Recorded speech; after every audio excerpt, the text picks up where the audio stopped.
Assalamualaikum warahmatullahi wabarakatuh. Halo sahabat sehat, selamat datang di podcast Mas UPTD Puskesmas Karjaya, podcast edukasi masyarakat hidup sehat. Di podcast ini kita akan membahas berbagai edukasi tentang kesehatan yang akan kita bahas secara tuntas, santai, dan berisi. Dengan saya Desi sebagai host, dan ada narasumber kita Ibu Erda Yulita SKM, dan ada juga Ibu Ira Ade Putra SKM. Selamat bergabung Ibu, bagaimana kabarnya hari ini? Alhamdulillah sehat Mbak Desi. Alhamdulillah. Di episode kali ini kita akan membahas tema yang sangat dekat dengan kehidupan anak muda, apalagi kalau bukan tentang gaya hidup remaja di era digital. Sekarang remaja sangat dekat dengan dunia digital nih, sahabat sehat. Mulai dari penggunaan media sosial, game online, sampai dengan makanan viral. Nah, menurut Ibu Erda, bagaimana pengaruh gaya hidup digital terhadap kesehatan remaja?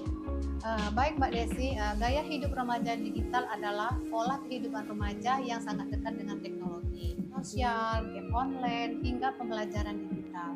Teknologi memang membantu aktivitas sehari-hari, tetapi jika tidak digunakan dengan bijak, bisa berdampak pada kesehatan fisik maupun mental. Wah, ternyata cukup serius ya.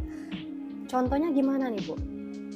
Contohnya begini Mbak Desi, remaja yang terlalu banyak bermain gadget sehingga lupa menjaga pola hidup sehat, seperti kurang tidur, kurang beraktivitas, dan sering makan makanan cepat saji. Benar. Bahkan kurang menjaga kesehatan diri.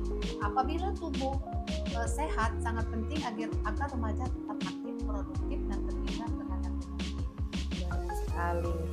Nah, dari semua yang teknologi yang ada nih Bu, memang di kehidupan kita sehari-hari itu yang paling dekat itu memang gadget ya Bu ya. Benar. Ada nggak nih Bu dampak negatifnya?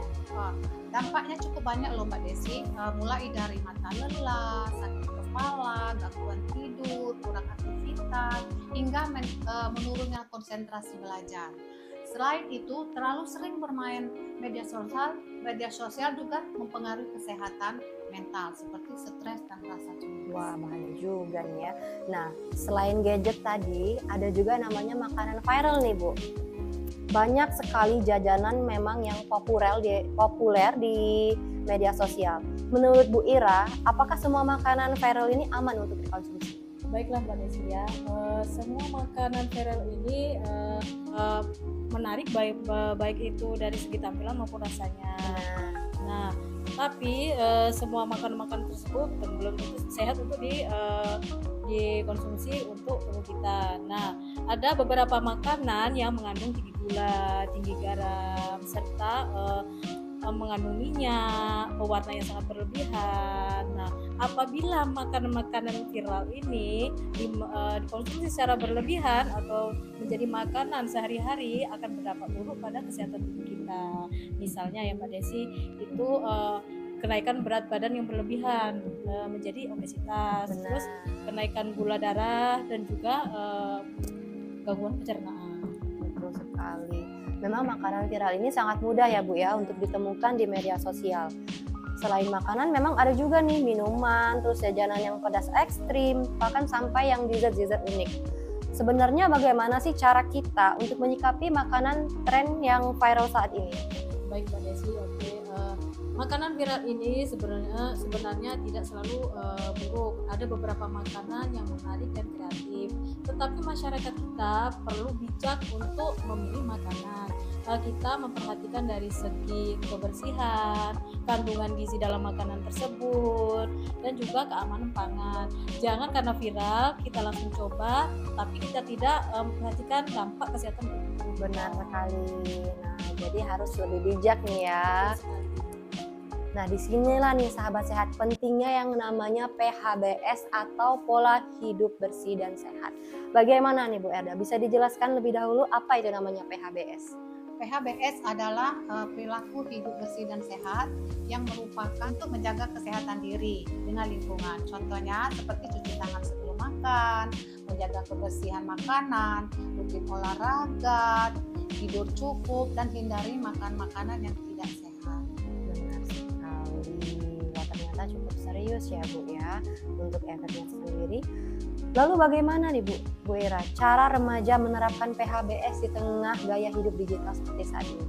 Oke Mbak Desi, ada beberapa cara cara sederhana yang bisa diterapkan oleh para remaja kita. Yang pertama, dalam penggunaan gadget itu sendiri, dalam menatap layar itu harus istirahat.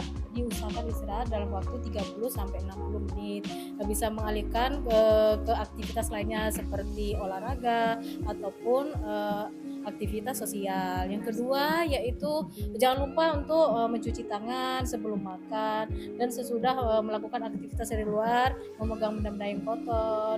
Selanjutnya yaitu jaga pola makan yang sehat. Nah, boleh kita makan makanan viral tadi ya, sesekali boleh, tapi kita harus imbangi dengan makanan-makanan yang sehat seperti sayur, buah-buahan, dan jangan lupa minum air putih yang cukup. Terus juga jangan lupa jaga pola tidur. Pola tidur itu harus cukup, yaitu 7-8 jam. Itu pola tidur yang baik. Terus yang selanjutnya itu harus menjaga kebersihan diri dan lingkungan. Nah, di media sosial ini sendiri, Bu, tadi kan kita sempat membahas dampak-dampak negatifnya. Apakah ada sisi positifnya? Tentu ada ya Mbak Desi. Nah, media sosial ini bisa menjadi sarana belajar berbagi informasi kesehatan, juga menambah kreativitas. Namun penggunaannya untuk remaja ini harus bijak. Dalam bermedia sosial itu kita menyaring berita-berita yang ada di media sosial, tidak mudah dengan berita-berita hoax seperti itu Mbak Desi. Betul sekali. Nah, untuk Ibu Erda sendiri, peran yang sangat penting nih. Tadi kan kita membahas tentang PHBS. Sebenarnya seberapa penting sih PHBS itu sendiri untuk kesehatan remaja? Baik Mbak Desi, PHBS itu sangat penting loh Mbak Desi, karena pola hidup yang sangat sehat mempengaruhi kesehatan baik fisik maupun mental remaja. Remaja yang sehat fisik maupun mentalnya adalah remaja yang mempunyai masa depan yang lebih cemerlang. Mantap sekali. Nah, begitu ya remaja untuk yang di luar sana. Terima kasih banyak atas penjelasannya Ibu Ira dan Ibu Erda. Semoga informasi ini bermanfaat untuk kita semua, terutama untuk remaja di luar sana, agar semakin bijak dalam memanfaatkan media sosial dan teknologi lainnya di era digital seperti saat ini. Dan yang paling penting tetap menjaga pola hidup sehat. Baiklah sahabat sehat, terima kasih. Sampai jumpa lagi di episode selanjutnya. Tetap sehat, tetap semangat. Salam sehat. Assalamualaikum warahmatullahi wabarakatuh.